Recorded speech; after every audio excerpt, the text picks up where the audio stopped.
বিশ্বকাপ জয়ের মাত্র ২ বছর পরেই যদি নিজের নামটাই তালিকা থেকে মুছে যায় তাহলে সেটা কি শুধুই নির্বাচকদের সিদ্ধান্ত নাকি সময়ের নির্মম বাস্তবতা? ২০২৪ সালে যাদের হাত ধরে ভারত তুলেছিল টি-20 বিশ্বকাপ ২০২৬ আসরের ঠিক আগ মুহূর্তে সেই ৪ তারকাকেই বাদ দেওয়ার সিদ্ধান্ত নিয়েছে ভারতীয় ক্রিকেট বোর্ড। ঋষভ পন্ত, যশস্বী জয়সওয়াল, যুজবেন্দ্র চাহেল আর মোহাম্মদ সিরাজ নামগুলো শুনেই বোঝা যায় সিদ্ধান্তটা কতটা বড়। প্রশ্ন একটাই, কেন এত কঠিন পথে হাঁটছে ভারত? চলুন জেনে নেই বিস্তারিত।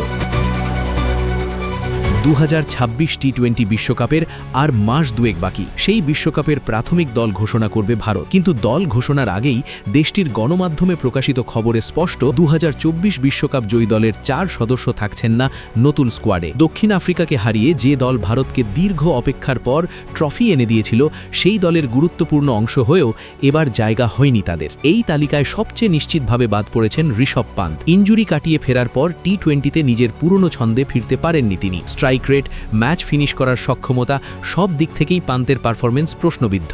ভারত এখন মূল উইকেটকিপার ব্যাটার হিসেবে ভরসা রাখছে জিতেশ শর্মার উপর। ব্যাকআপ হিসেবে এগিয়ে আছেন সঞ্জু স্যামসন। ফলে বিশ্বকাপের মতো বড় মঞ্চে পান্তের জন্য আর জায়গা দেখছেন না নির্বাচকরা। সবচেয়ে বিতর্ক তৈরি হয়েছে যশস্বী জয়সওয়ালকে বাদ দেওয়ার ঘটনায়। ভারতের জার্সিতে মাত্র ২৩ ম্যাচ খেলেই তিনি করেছেন ৭২৯ রান, গড় ৩৬-এর বেশি। এই পরিসংখ্যান যে কোনো দলের জন্যই ঈর্ষণীয়। তবুও দলে জায়গা হয়নি তার। কোহলি ও রোহিতের অবসরের পর ওপেনিংয়ে সুযোগ পাওয়ার কথা ছিল জয়সওয়ালের, কিন্তু নির্বাচকদের আস্থা গিয়ে পড়েছে শুভমান গিলের ওপর। যদিও গিলের গড় ও স্ট্রাইক রেট জয়সওয়ালের চেয়ে কম, তবুও ভবিষ্যৎ পরিকল্পনায় গিলকেই এগিয়ে রাখছে টিম ম্যানেজমেন্ট। এখানেই শুরু হয়েছে বিতর্ক, ফর্মের চেয়ে কি নামই বড়? যুজবেন্দ্র চাহেলের বাদ পড়া অবশ্য খুব একটা অপ্রত্যাশিত নয়। ২০২৪ বিশ্বকাপে তিনি এক ম্যাচও খেলেননি। বর্তমানে ভারতের স্পিন বিভাগে কুলদীপ যাদব ও বরুণ চক্রবর্তীর জুটি দুর্দান্ত ছন্দে রয়েছে। মাঝের ওভার থেকে ডেথ সব জায়গাতেই তারা কার্যকর। এই বাস্তবতায় অভিজ্ঞ হলেও চাহালের জায়গা পাওয়া কঠিন হয়ে পড়েছে। মোহাম্মদ সিরাজের বাদ পড়াও ধীরে ধীরে অনুমেয় ছিল। ২০২৪ সালের জুলাইয়ের পর